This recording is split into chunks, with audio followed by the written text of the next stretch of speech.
We are in the islands of St. Vincent, where the hurricane hit at the beginning of July. We brought essential non-food items at the beginning, and in upcoming weeks we are going to be rebuilding 6 critical infrastructures.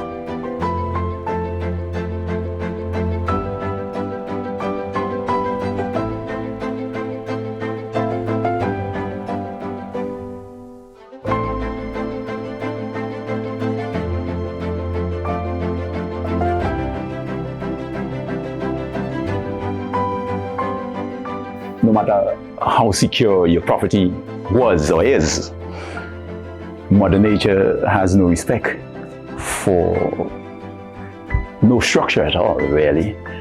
So then this lesson has taught us, and now that we have this to take a lesson from, then a lot of our building preparation will be done much differently.